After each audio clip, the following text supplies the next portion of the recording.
Basil. How are you? Hello, Martha, how are you? I'm very well, thank you. Is it okay to say what you do? Yeah, you can. Yeah, you That's can it. say that I'm one of the teachers who's involved in the YSI group with Would You Pay for Poison? Right.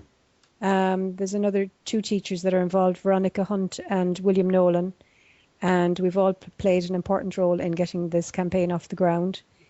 But the children themselves, I don't think they realised just how serious the issue was until they started studying it So themselves. is it children having a political voice regarding fluoride?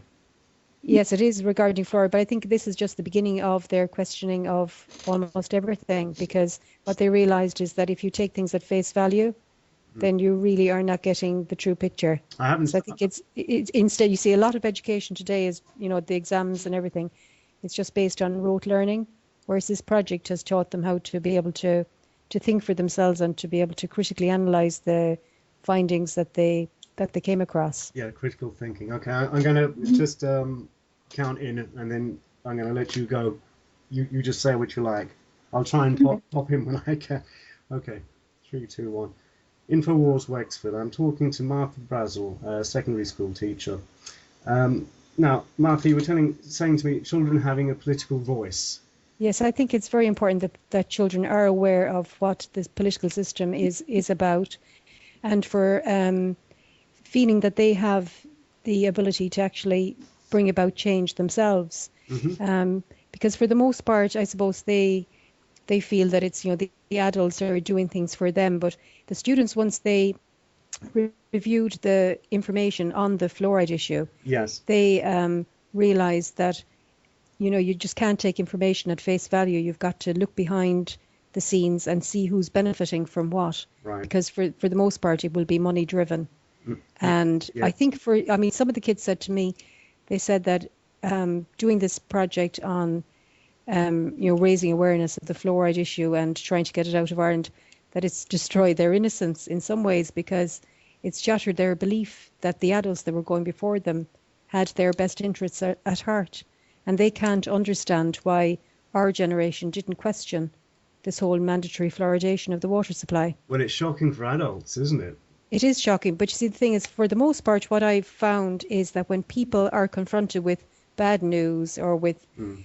with anything that penetrates their sort of safety comfort zone, they're first. It's like, I suppose, they go through the stages of bereavement in some respects, because It is, yeah. their immediate reaction is that they go into denial. It's like, oh, it's as if the government would allow that to happen. Yeah. You're thinking that the government are these little, kindly men and Benevolent, and they love it. benevolent little men, yeah, Benevolent, you know. that are going to put their interests first, but they don't realize that what's behind government is actually industry, pulling the strings. Hmm.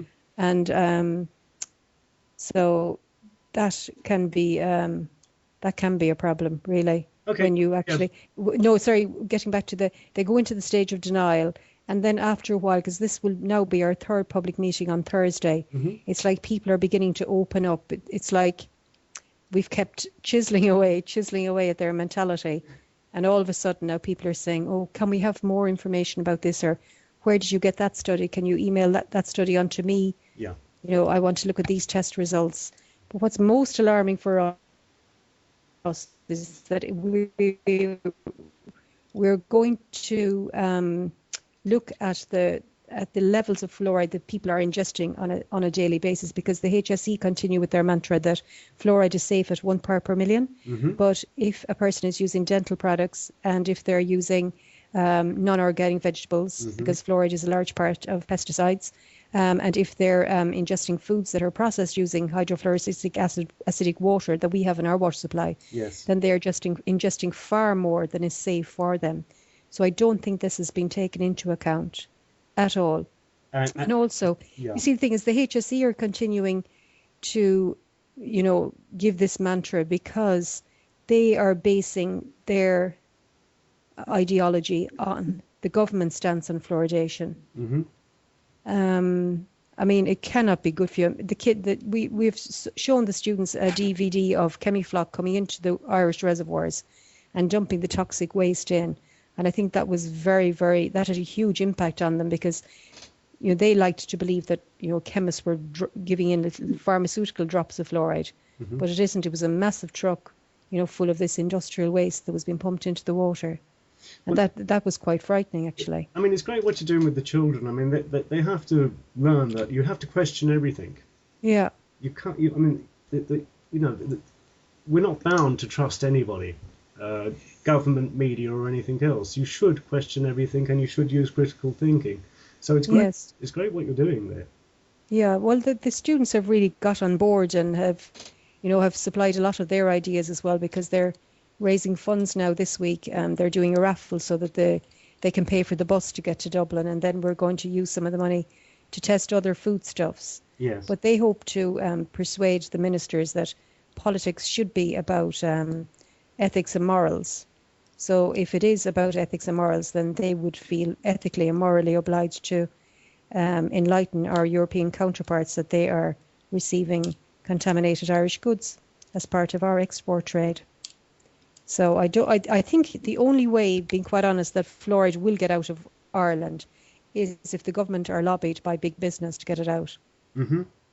Because it will be to their advantage for it to be removed, because nobody is going to buy fluoridated products if they're not fluoridating their own water supplies. Exactly. I mean, they don't have it in Europe, so they don't want. But I can't understand why people weren't questioning this before. We just started to question this ourselves, because the kids just asked me one day. They said, "If it's in our water, miss, is it in our food?" And I thought, oh my God, we better find that out. So we got some test results that somebody did for us, and we are now in the process of getting another batch done for ourselves. And that will prove then beyond reasonable doubt that our foods are actually highly contaminated. Oh, I was very shocked by that, because I thought porridge was the most natural thing I could. I know. I was eating Irish oats up until 2 weeks ago. Now we're eating Scottish oats. Scots are benefiting from our polluted water supplies.